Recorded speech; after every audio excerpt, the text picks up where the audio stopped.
Good morning, Internet. Welcome back to Jeremy Reads Aloud Self-Help Books. And I have been reading the book King, Warrior, Magician, Lover, Rediscovering the Archetypes of the Mature Masculine by Robert Moore and Doug Gillette. I do encourage you to get the book yourself and do your own personal reading of this book, but I'm sharing it with you folks to whet your appetite. Perhaps you're struggling financially with student debts. I want you to hear this book and hear what it can do for you and how it can really transform young men, boys today, into being real masculine men. Transformation of the male psychology is necessary more than ever. Page 13. We're on page 13, chapter 3, Boy Psychology. Here we go. The drug dealer, the ducking and diving political leader, the wife beater, the chronically crabby boss, the hotshot junior executive, the unfaithful husband, the company yes man, the indifferent graduate student school advisor, the holier-than-thou minister, the gang member, the father who can never find the time to attend his daughter's school programs, the coach who ridicules his star athletes, the therapist who unconsciously attacks his clients' shining and seeks a kind of gray normalcy for them,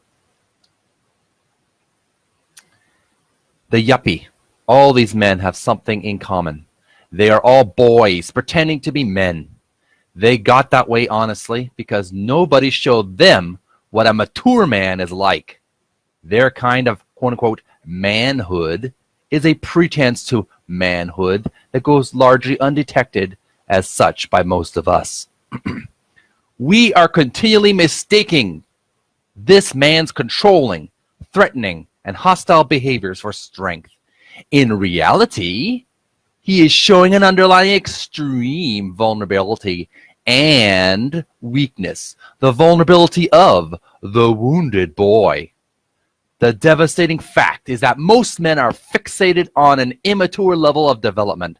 These early development levels are governed by the inner blueprints appropriate to boyhood. When they are allowed to rule what should be adulthood, when the archetypes of boyhood are not built upon and transcended by the ego's appropriate accessing of the archetypes of mature masculinity, they cause us to act out of our hidden to us, but seldom to others, boyishness. We often talk with affection about boyishness in our culture. The truth is that the boy in each of us, when he is in his appropriate place, page 14, pardon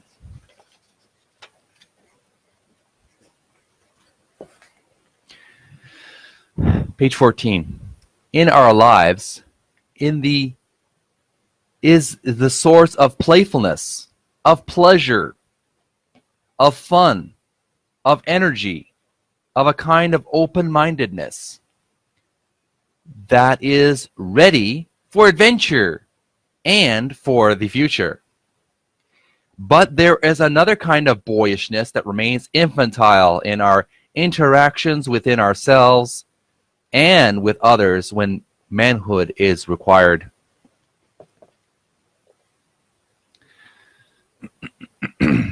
The structures of the archetypes. Each of the archetypal energy potentials in the male psyche, in both its immature and mature forms, has a triune or three-part structure. See Figure 1.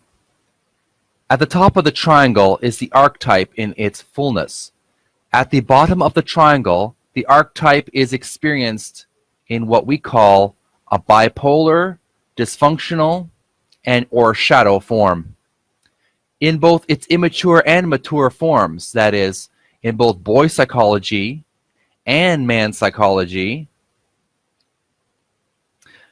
terms, this bipolar dysfunction can be thought of as immature in that it represents a psychological condition that is not integrated or cohesive. Lack of cohesion in the psyche is always a symptom of inadequate development. As the personality of the boy and then the man matures into its appropriate stage of development, the poles of these shadow forms become integrated and unified. Some boys seem more quote unquote mature than others. They are accessing, no doubt unconsciously, the archetypes of boyhood more fully than are their peers. These boys have achieved a level of integration and inner unity that others have not. Other boys may seem more quote unquote immature, even taking into account the natural immaturity of boyhood. For example, it is right for a boy to feel the heroic within himself, to see himself as a hero. But many boys cannot do this, become caught in the bipolar shadow forms of the hero, the grandstander bully, or the coward. Different archetypes come online at different developmental stages. The first archetype of the immature masculine to quote unquote power up is the divine child. The precocious child and the Oedipal child are next. The last stage of boyhood is governed by the hero. Human development does not always proceed so neatly. Of course, there are mixtures of the archetypal influences all along the way. Page 15. Interestingly, each of the archetypes of boy psychology give rise in a complex way to each of the archetypes of mature masculinity. The boy is father to the man. Thus the divine child, modulated and enriched by life experiences, becomes the king. The precocious child becomes the magician. The Oedipal child becomes the lover. And the hero becomes the warrior. The four archetypes of boyhood, each with a triangular structure, can be put together to form a pyramid. See Figure 2, that depicts the structure of the boy's emerging identity, his immature masculine self. The same is true of the structure of the mature masculine self. As we have suggested, the adult man does not lose his boyishness, and the archetypes that form boyhood's foundation do not go away, since archetypes cannot disappear. The mature man transcends the masculine powers of boyhood, building upon them rather than demolishing them.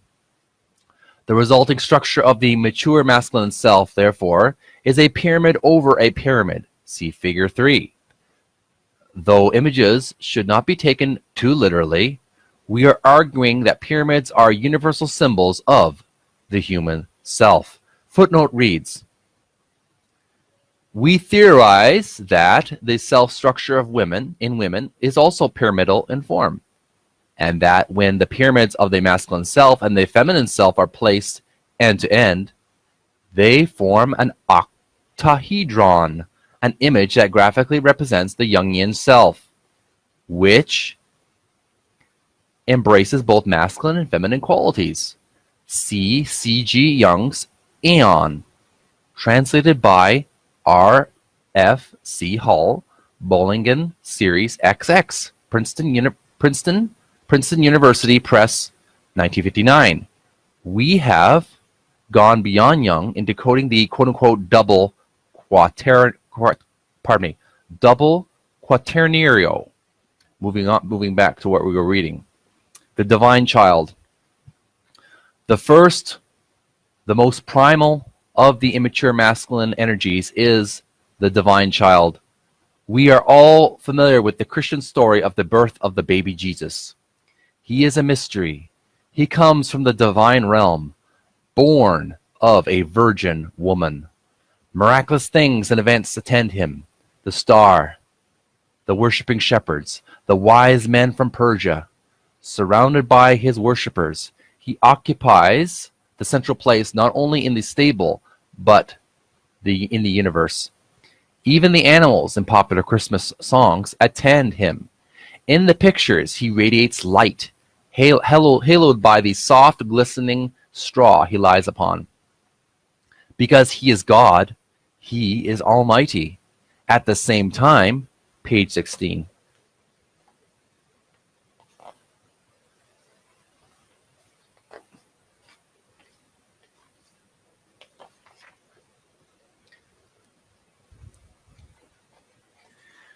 We're going to take a little break here, folks. We're going to look at these diagrams of pyramidal structures of the immature and masculine male self, and then we'll move on to what we were reading.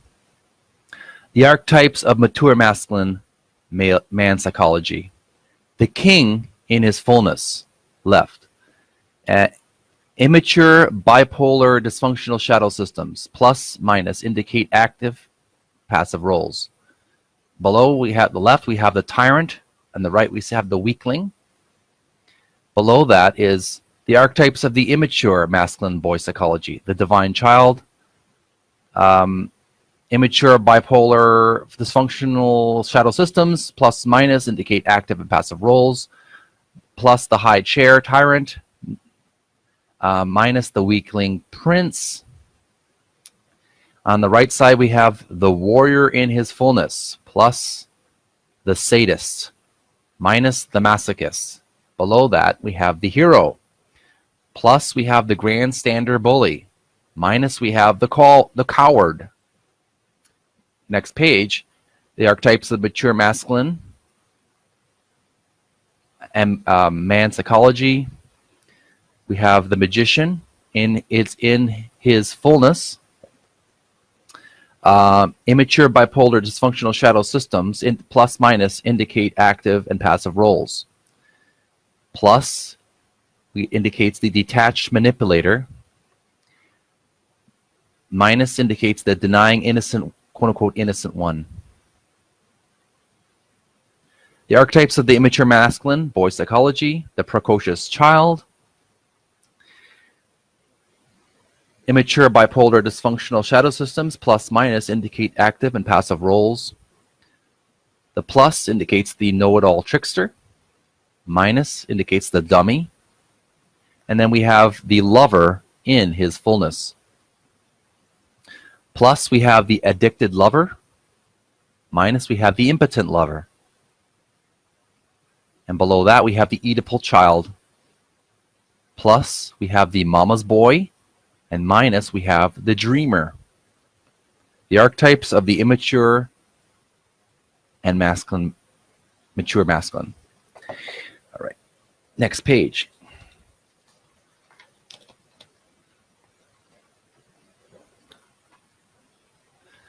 We have here the pyramidal structure of the mature masculine self. Left we have the magician, right we have the warrior. Below is the plus, the detached manipulator, minus the denying innocent one, plus we have the sadist, minus we have the masochist. The pyramidal structure of the immature masculine self. The precocious child, on the other side we have the hero. The know-it-all trickster, plus the dummy, minus, plus the grandstander bully, minus the coward. All right, that's figure number 2. And we'll just move on here to this page here, the pyramidal structures of the mature masculine self, the king, the lover, plus the tyrant, minus the weakling, plus the addicted lover, minus the impotent lover. Pyramidal structures of the immature masculine self, the divine child, and the Oedipal child. Below we have the on the left side with the white side, we have the plus, the high chair tyrant, and minus the weakling prince. And the other side, the Oedipal child, we have plus, on the dark side, the mama's boy, and minus the dreamer. Moving back to page 18. And we're talking about the mythology of Jesus, baby Jesus. Moving on back where we were reading. He is totally vulnerable and helpless. No sooner is he born then the evil King Herod sniffs him out and seeks to kill him. He must be protected and spirited away to Egypt until he can be strong enough to begin his life's work, and until the forces that would destroy him have spent their energy. What is not often realized is that this myth does not stand alone. The religions of the world are rich with stories of the miraculous baby, page 19, baby boy. The Christian story itself is modeled in part on the story of the birth of the great Persian prophet Zoroaster, complete with miracles in nature, magi, and threats on his life. In Judaism, there is a story of the baby Moses, born to be the deliverer of his people, to be the great teacher and the mediator between God and human beings. He was raised as a prince of Egypt, and yet, in his first days, his life was threatened by an edict from the Pharaoh, and he was placed helpless, page 20.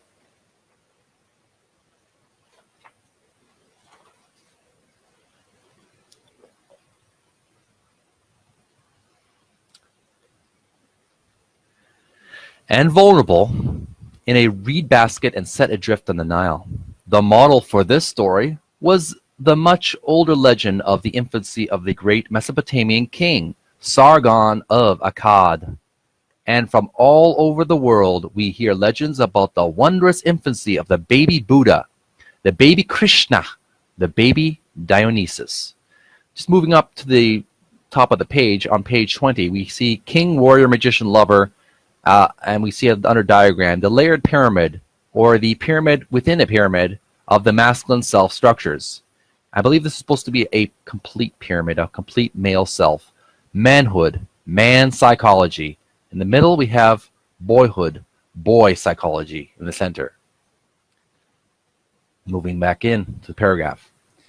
Even less known is that this figure of the divine baby boy, universal in our religions, is also universal inside ourselves. This can be seen from the dreams of men in psychoanalysis, who frequently, especially as they start to get better, dream about a baby boy who fills the dream with light and joy and a sense of wonder and refreshment.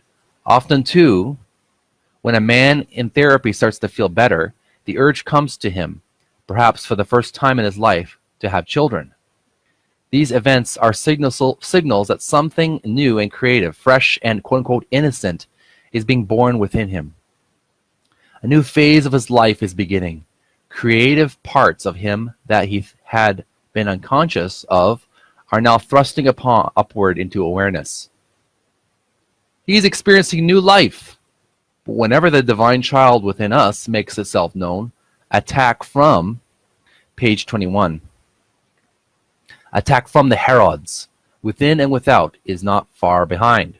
New life, including new psychological life, is always fragile. When we feel this new energy manifesting within us, we need to move to protect it, because it is going to be attacked. A man may say in his therapy, I may actually be getting attacked. No, pardon me there. A man may say in his therapy, I may actually be getting better. And right away he may be answered by an inner voice that says, oh no, you're not. You know you can never be well. It is then time to get the fragile child to quote-unquote Egypt. Picking up on the theme in the Christmas story of the adoring animals and the angel's proclamation of peace on earth, we can see in the Greek myth of Orpheus that the divine child is the archetypal energy that prefigures the mature masculine energy of the king. The man-god Orpheus sits at the center of the world, playing his lyre and singing a song that brings all the animals of the forest to him. They are drawn by the song, prey and predator, and they come together around Orpheus in perfect harmony. Their differences resolved, all of the opposites brought together into a world-transcending order, characteristic functions of the king, as we shall see. This theme of the divine child bringing peace and order to the whole world, including the animal world, and animals looked at psychologically, stand for our own, often conflicting instincts, is not limited to ancient myths. A young man who had entered analysis once told us a story about an unusual event in his childhood. When he was probably 5 or 6 years old, he told us he went out into his backyard one spring afternoon, yearning for something he was too young to identify, but that, upon reflection later in life, he saw was a yearning for inner peace and harmony and a sense of oneness with all things. He stood with his back to a huge oak tree which grew in his yard, and he began to sing a song. he made up as he went along. It was hypnotic for him. He sang his longing. He sang his sadness. And he sang a kind of minor key deep joy. He sang a song of compassion for all living things. It was a kind of self and other soothing lullaby. A song to the baby boy. And pretty soon he began to notice that birds were coming to the tree, a few at a time. He continued singing, and as he sang, more birds came, whirling and circling around the tree and lighting in its branches. At last the tree was filled with birds. It was alive with them. Page 22.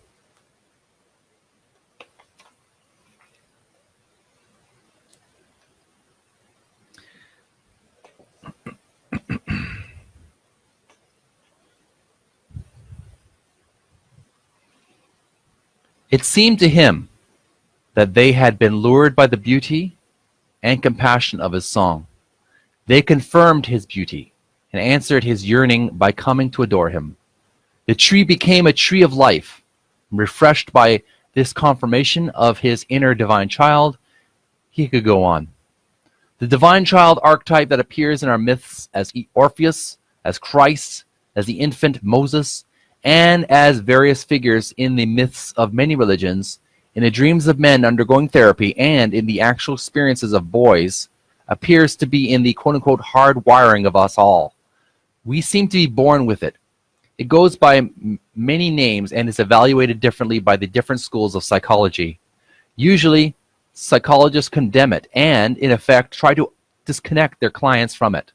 The important thing is to see that the divine child is built into us as a primal pattern of the immature masculine. Freud talked about it as the id, the quote-unquote it. He saw it as the primitive or infantile drives, amoral, forceful, and full of godlike pretensions. It was the underlying push of impersonal nature itself, concerned only with satisfying the unlimited needs of the child. The psychologist Alfred Adler talked about it as the hidden quote-unquote power drive in each of us, as the hidden superiority complex that covers our real sense of vulnerability, weakness, and inferiority. Remember, the divine child is both all-powerful, the center of the universe, and at the same time totally helpless and weak. In fact, this is the actual experience of infants. Heinz Kohut, who developed what he called quote-unquote self-psychology, talks about it as the quote-unquote grandiose self-organization, which is demanding of ourselves and others in ways that can never be fulfilled. The most recent psychoanalytic theory suggests that people who are possessed by or identified with this quote-unquote infantile grandiosity are expressing a quote-unquote narcissistic personality disorder. The followers of Carl Jung, however, view this divine child differently. They do not see it in largely pathological terms. Jungians believe that the divine child is a vital aspect of the archetypal self, the self with a capital S, because it is different than the ego, which is the self with a small s. For Jungians, the divine child within us is the source of life.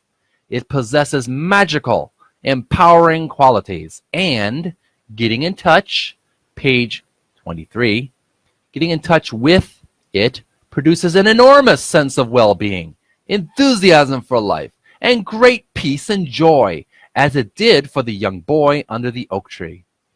These differing schools of psychoanalysis, we believe, are each right. Each picks up on the two different aspects of this energy, the one integrated and unified, and the other the shadow side. At the top of the triangular archetypal structure, we experience the divine child who renews us and keeps us, quote-unquote, young at heart. At the base of the triangle, we experience what we call the high chair tyrant and the weakling prince. Page 23. We're going to take a little break here. I've been doing a great deal of reading over 20 minutes, and I want to take a little break. But I would appreciate if you would like this video stream, and we'll leave some comments, questions, concerns. I'll answer the best my ability. To the next video, I'll be reading The High Chair Tyrant on Chapter 3, Boy Psychology, page 23. This is the book King, Warrior, Magician, Lover, Rediscovering the Archetypes of the Mature Masculine by Robert Moore and Doug Gillette. I encourage you to get the book yourselves. This is Jim Reads Aloud, Self-Help Books. Thanks for watching, folks. I appreciate your feedback and your tuning in to watching these readings. It really helps me a lot, encourages me to continue doing this. I want young boys to grow up to be empowered men. Thank you for watching and have a transformative week and enjoy yourselves. We'll talk to you next week. Bye.